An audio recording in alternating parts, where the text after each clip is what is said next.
Hello everybody, this is part 2 of the kind of tutorial and overview for how to do custom map editing and capture the flag. Now we're going to be showing off more of the details on how to use the terrain geometries editor, which lets you do some really cool shaping of the noise so you get these organic looking maps while kind of controlling where there's terrain and where there isn't. So let's dive in. So to get started, let's just delete everything and start with a blank world. All right, I've deleted all the contents and turned off mirroring so we can see what a world is made of. Now, all the shapes that are placed in the world that shape how the terrain is generated are stored in a tree-like structure. So at the beginning of that, we have the root branch, and everything will descend from that. So if we want to make a floating island world, we would start with additions. So we hit plus additions, and now we can add things to this world. So let's add a sphere. The moment we do that, we will see these dots pop in and preview what we're about to make. We can also see it's labeled number 5. That's because that is the ID of this node we've just added. The root is number 1. The nodes we used to have that I deleted were 2, 3, and 4. Now this new one is 5. So if we hit save, we'll see this turn into real terrain. Boop. Let's also turn on the super flashlight. Ta-da! Now you might notice it doesn't look super spherical, and that's because this is not strict. It is gently guiding the terrain to be more likely to be solid terrain when inside the sphere. We can control that with this density change distance. So this sphere has a radius of 50, and over the course of 50 blocks from the inside to the outside, it will increase the likelihood that it goes from solid to air, and then 50 more blocks past the outside the radius, it will continue changing the odds from 50-50 toss-up of whether it's going to be air versus solid to being pure air. Let's mess around with that so that's more clear, because that's kind of confusing. So if I make this a really small number and hit save, we are going to get a perfect sphere. That's because we've made it transition very quickly. Let's make this a little larger, and we can really see what's going on. So these shape a kind of value field of how likely things are to be solid versus air, and we can see that value field with these dots, which I can control with this little visualization menu. So if I move this around, we'll see the extreme ends of the field. So it defaults to 0, which is going to be right where it's a 50-50 toss-up that terrain will be solid or air. We can see, yeah, at the edge here, sometimes it's solid and it sticks out, or sometimes it's air and it sticks in. But if we move this to the far boundary -1, this, now the dots represent where it has to be solid. It has no chance of ever being air. And if we grow it to 1 on the flip side, this is the point where it has to be air. It can no longer be solid. And that is what we're controlling when we change this density change distance. So that +1 to -1 is stretching 10 blocks either side of the 0 point. And we grow that to 50 and hit save. Now we can see the -1 point is all the way at the middle. So we're never forcing it to be solid stone. It's always optional. And then as we grow, it's not forcing it to be air until we reach this very exterior shell here, which is exactly what we see. That is where the terrain stops being solid. But by giving it this larger density change distance, we're letting it be more flexible about when it's solid and when it's not. So we get some more natural looking terrain without any hard edges. Even when it meets the edge, we're not getting like a strict spherical cutoff. It's kind of deciding on its own when it's going to be less solid or not. So that's the basics of how a shape influences the terrain. And then things get more interesting when we start adding more shapes and putting them together. So let's put a second sphere adjacent to this by adding another sphere here, which we now have this preview for. And let's hit save. And now suddenly we've got more terrain. Now I can grab this point by clicking it and move around and relocating it. And now we've got some more interesting islands being formed.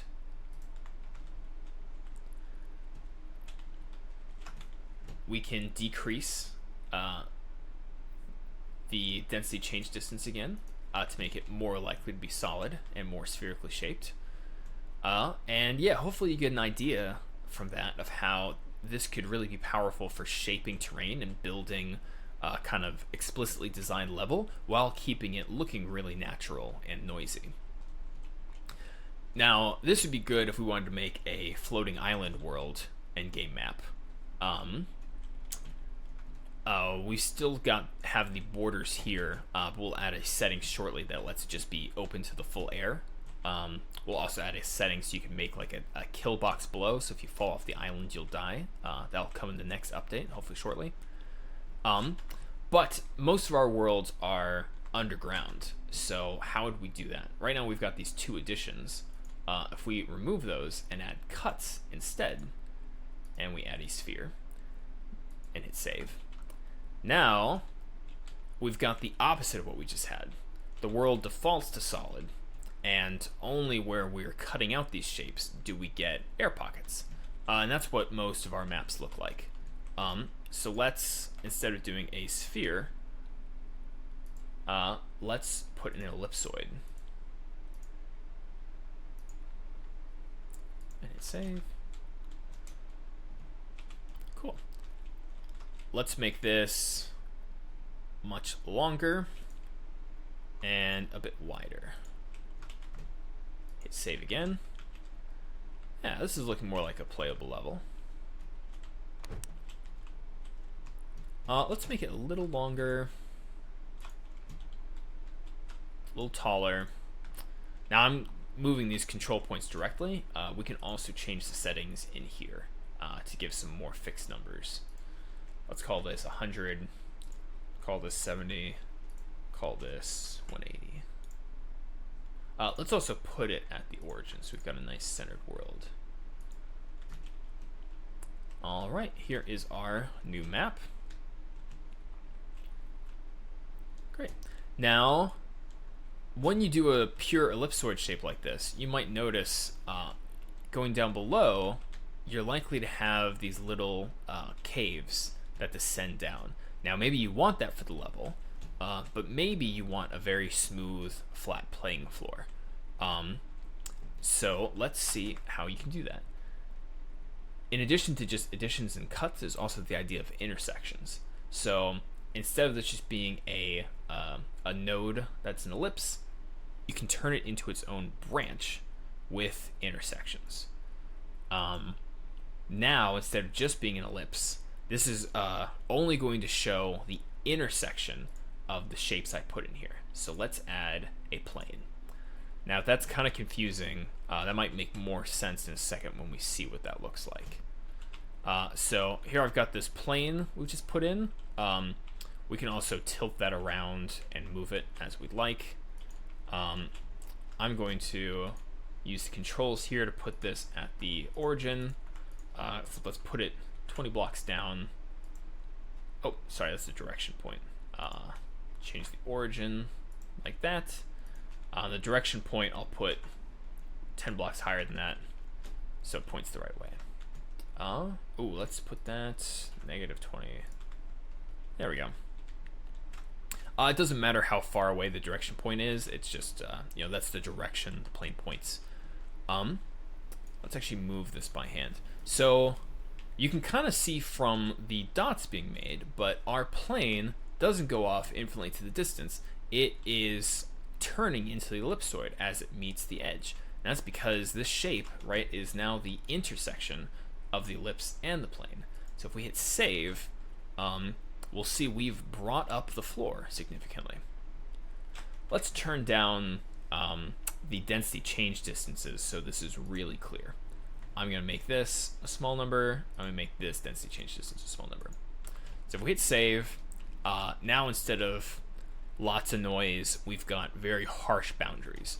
And we can really see how this plane has formed a floor here as it's intersected.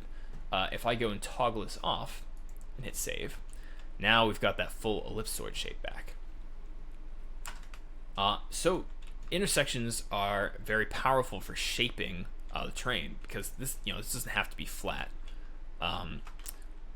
Maybe we want a really cool diagonal ellipsoid tunnel or something, and it doesn't have to be one plane. You could put another plane on the other side, or you could add different shapes, and that really lets you sculpt different kinds of geometry in the world.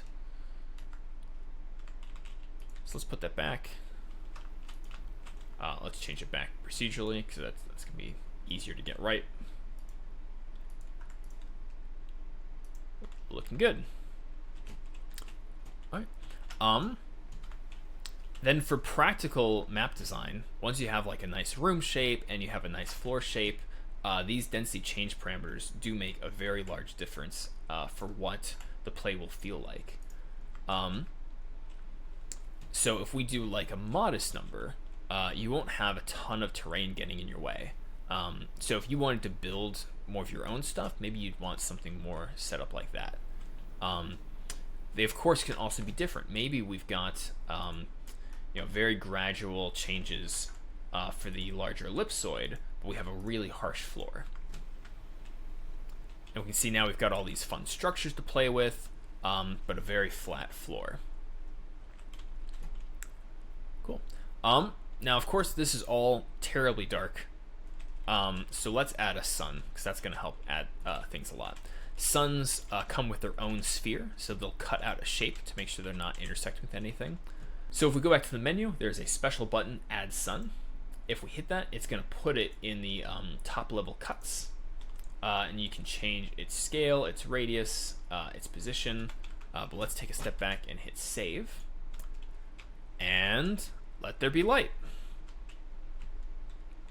So the sun is not just a sun, it comes with a sphere of its own that we can shape however we'd like. So if we think that's too much space for the sun, we can shrink that radius down. And now there's practically no space. It also has its own density change field, so we could make that its own really harsh cutoff. You can see this tiny little sphere has been cut out. Make that bigger. Yeah. Now, of course, having a small density change distance then makes this look very much like we just cut out a sphere, which is not what we want. So if we keep those nice and big, we'll guarantee we've got some good room for the sun. I'll make it a little smaller, while still allowing the terrain to kind of be natural. Cool. Let's make that still bigger though, because I want to get rid of some of the other terrain there.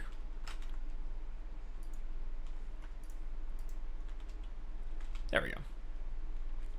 We've convinced it to destroy a lot of the terrain in this area, so the light is shining through. Looking good.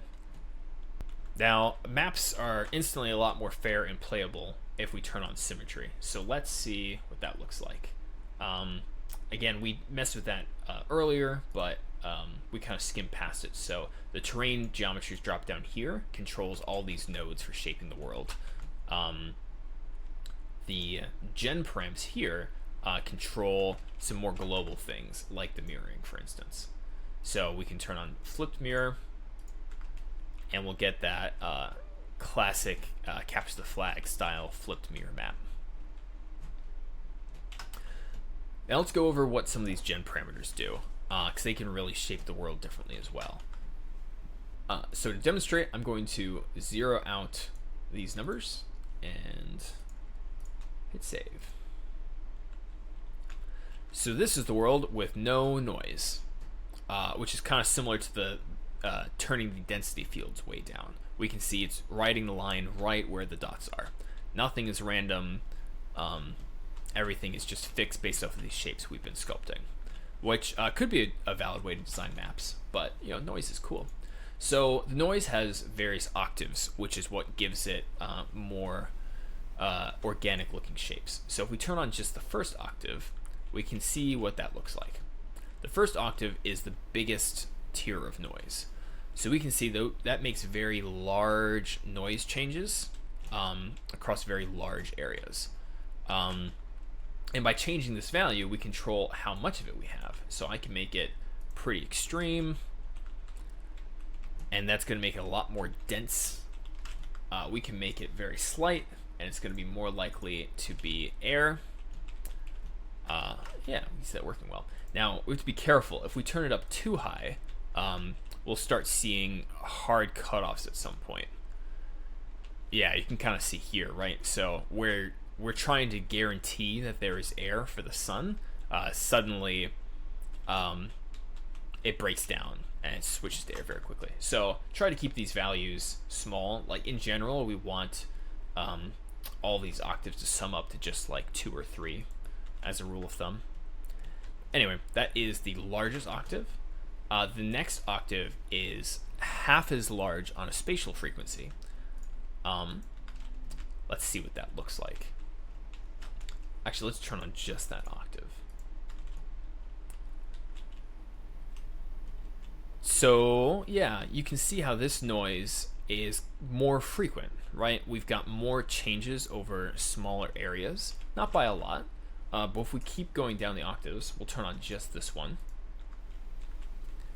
You can see this changes very quickly. We've got lots of these little small islands, and finally, if we do just this last octave, this changes very frequently.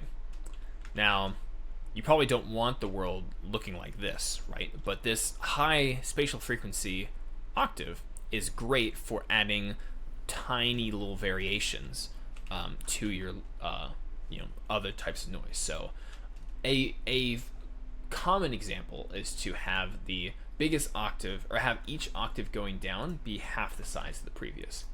So if we do that, we should get a pretty natural looking world. Now those octaves are all working together to make some more organic looking terrain. We've got lots of small, very subtle local changes from that last octave, but the first octave is the one that's dominating. And so if you turn up that last octave, for instance, we get all this noise back, which is probably not what we want. If we get rid of it entirely, the world is going to be slightly smoother than it would have been otherwise. So yeah, kind of finding that balance and adding bumpiness without going crazy is the kind of tuning you want to do. But yeah, really just mess around with these numbers. See what kind of noise you get and what you like. You can also just change the entire seed to get different structures entirely. So as we change this, we'll just get a completely different set of noise. I always like doing this at the start as well to find some like kind of basic structures that look cool for a good map.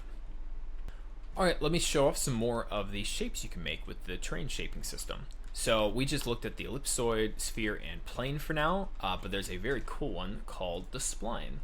So let's go ahead and make one of those. Right now our world is just a few cuts, but I want this to add to the world. So let's make an addition section. This might seem kind of complicated, but in general, you're just going to have a sequence of cuts of what you're taking away from the world and a sequence of additions right after that of what you're adding back to the world. So yeah, after we have cut out this ellipsoid, let's add in a spline shape. We're going to make a bridge. So we see the first point is there. I'm just going to move over here, and there's my spline. I'm going to add another control point. Now we've got 2. Let's keep moving around and add a third, followed by a fourth, a fifth, and finally a sixth. This is going to be a strange looking bridge I've made. Anyway, we might refine this. But let's hit save and see what that looks like. Voila! We've made a somewhat organic looking crazy bridge spiraling through the world. We can grab these and move them around. Hit the save button to update the terrain. Now let's make these mesh with each other a little better.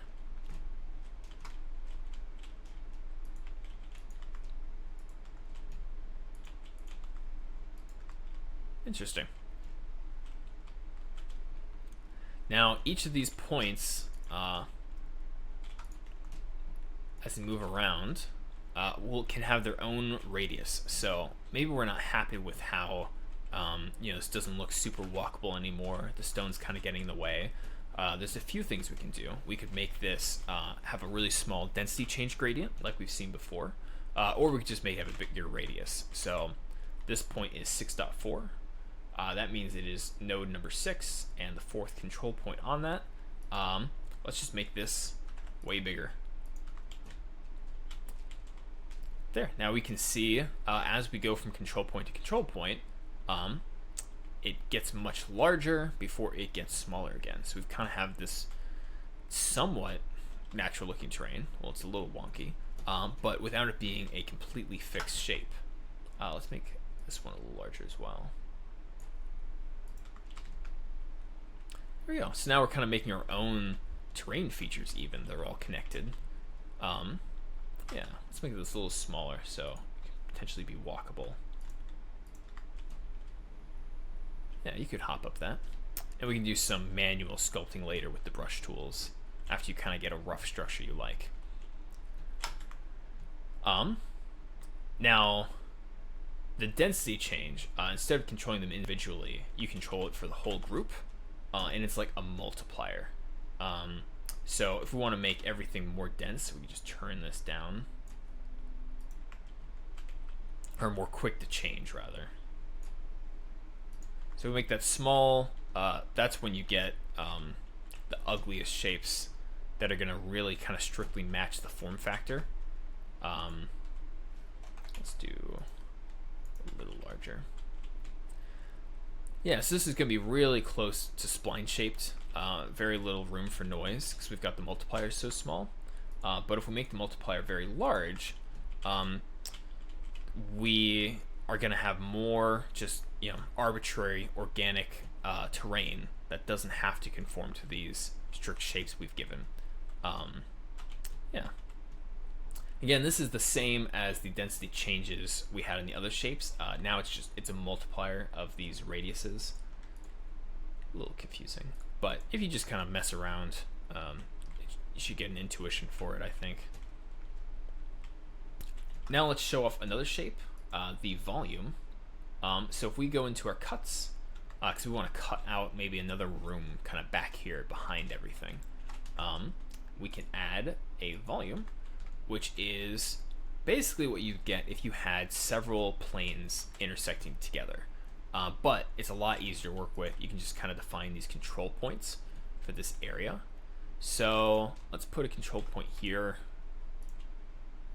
Let's move this one over here. And let's put one, I think, in this corner.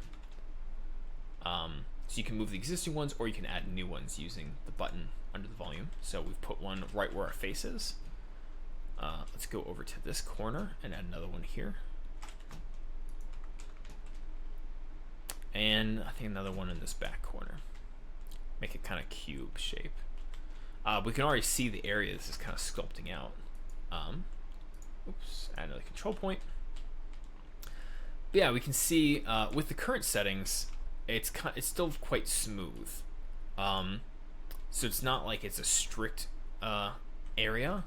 Let's place the last control point in our cube here. But yeah, so rather than being a fixed cube, the edges end up smoothed, so that's less harsh. Now let's hit save on this. We should see it cut out the terrain. Very cool. So right now in our cube, it's just a suggestion to kind of cut on this area, right? It's very loosey-goosey with where the terrain is because of that same density change distance. I'll probably add a shortcut so it's easier to access, but all the other places we've seen the density change distance, that is a shortcut for changing the input scaling in the transformer. I might make another video that talks about these transformers later, but we don't really need to know about that yet. All we need to know is that the input scaling is the same as that density change distance. So if we make this a very small number, once again, we'll see really harsh cutoffs. So here is our really harsh cube shape, which is honestly kind of cool seeing it like that. Seeing the harsh geometry is a cool contrast to the naturally changing terrain. But yeah, depending on the distance, we can change how quickly we go from cube shape to kind of that natural terrain. Bump that up, just like we saw with the ellipses before. Thanks for sticking around till the end of the video. Hopefully that wasn't too complicated. Now that we've got these cool underlying systems, maybe we can make them easier to use and add some abstractions on top. But let us know what you think.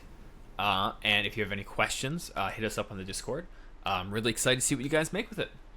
Have fun.